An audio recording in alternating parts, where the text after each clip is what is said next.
So Nick Martin's asked me to talk a little bit about a program that I run at the Center for American Progress called Global Progress.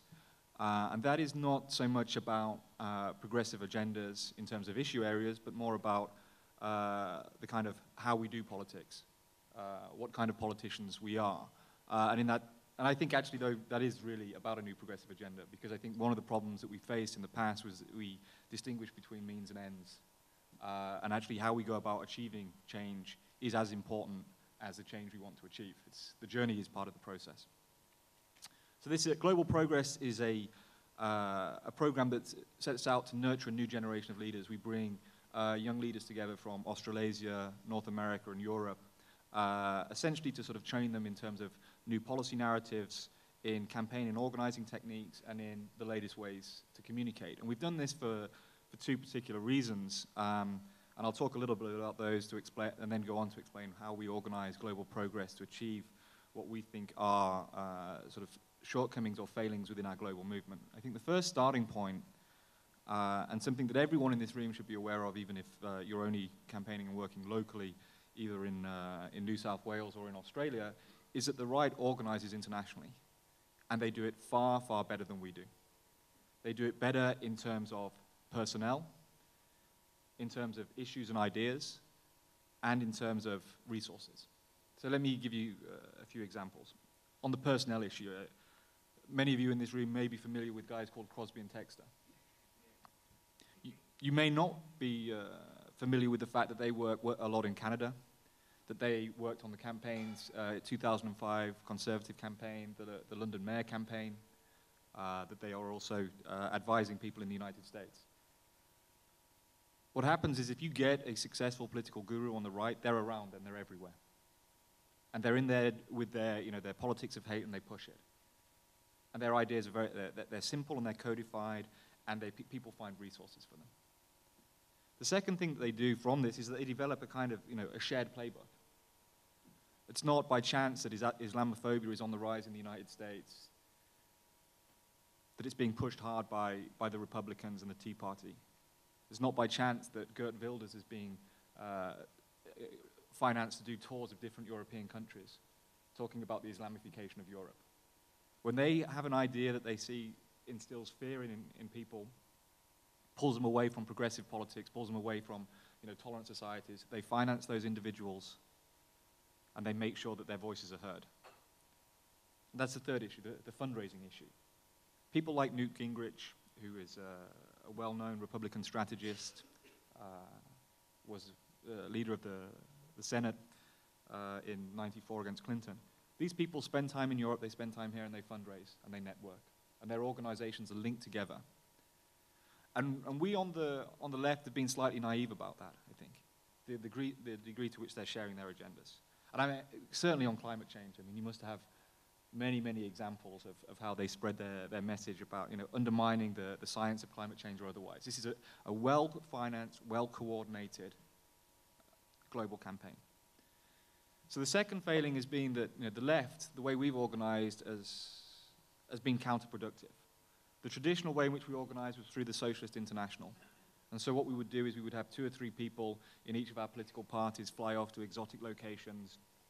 They'd spend time drafting communiques that nobody would read, that were very elegant in terms of what our values did, and then they'd come back and they wouldn't bring back a single lesson to how you were going to do politics at home. In the 90s, we tried to move beyond that, and I was part of the movement, as I said earlier, called the Third Way, the Progressive Governance Network. And the idea of that was to have a kind of shared agenda, to have politicians talk about how you do politics at home, and to, in some ways, share professional political practices. But the professional practices that we shared in some ways became part of the problem we're now facing in terms of building a progressive agenda. The Third Way was a politics of positioning in many ways. It was about triangulation, it was about message. It was about treating the people who were, many of whom were in our movement, as though they shouldn't really be in the movement and that they should be controlled. So it was a kind of guru politics where you had your Stan Greenbergs and these great American names who would fly around, they'd come in, they'd give you a message box, and they would say, this is how you talk. This is how you talk to these people, this is how you're going to win elections. It was a kind of, stick your finger into the wind and see which way. It's part of the problem we're facing right now. Tomorrow we're going to talk about how we rebuild the movement. But the question is, what, you know, we might want to ask yourself, why do we have to rebuild the movement, and what is it that we've done in our past that makes it necessary? Why have we alienated so many people? Now, Joe Klein wrote a book. I don't know if you know who Joe Klein is. He wrote The Natural, which was an insider's account of the Clinton campaign. And recently he wrote a book called Politics Lost, which bemoans professionalization of politics. Because his view was that as politics became much more professional, it became sanitized. And in many ways what we had was the rationalization of cowardice. That people became, if a pollster told you not to talk about your values or not to talk about a particular issue, you removed it out and you found a different way of talking about it.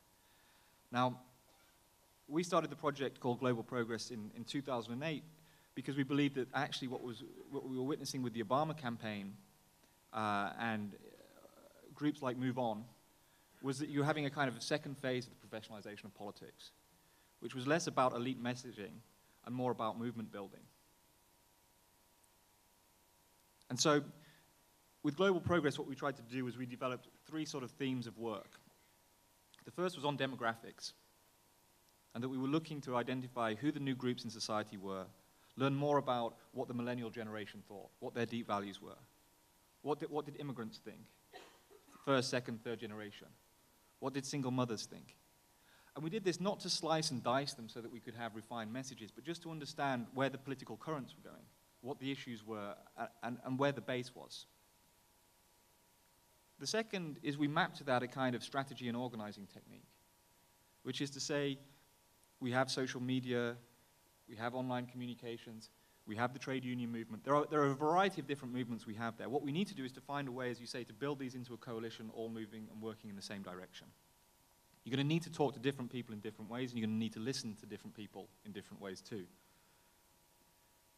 And then the third element of the work we do is essentially about communications and framing. For too long, I think on a panel that I was sat on earlier, we were talking about, you know, why we had to reject sound finances, sound public finances. And for too long, I think we've accepted a frame that even, you know, fiscal conservatism is sound public finance. We accept a logic that is defined by neoliberals and by the right. And so we need to develop our own language. We need to be very careful about the words we use and the frames we use. And so what we've tried to do is to link these 3 elements, the shifts in demographics, the new types of organizing and communication techniques, and to marry that with a new language and a new discourse. And I think if we do that, then what we can have, hopefully, is a new generation of politicians who sort of are self-confident and courageous. Right now, I think there's far too much timidity within our movement. Some people would argue that the problem with the Democratic Party in the US or with New Labour in the UK was that our natural position was crouching defence. It was sort of, if only they didn't realise that we were progressive and we might be able to get a few policies through.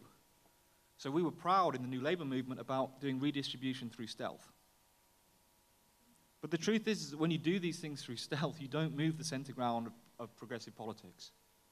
You accept their frame, and it's as if we can only achieve progressive ends if we pretend to be conservative. So our view now is then that the professionalization is not about the rationalization of cowardice. We can be strong, we can have our values.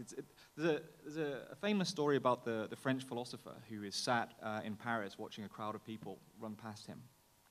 And he looks to his assistant and said, "Can you find out where those people are going so that I can lead them?" That doesn't have to be the way that we do politics anymore. Right?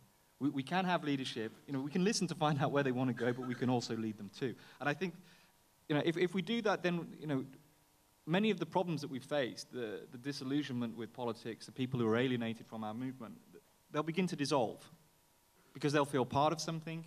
They'll feel that even if we're organizing professionally, it's not to put them in a box and keep them out of it or to put them exactly where we want, but that we're working towards something together.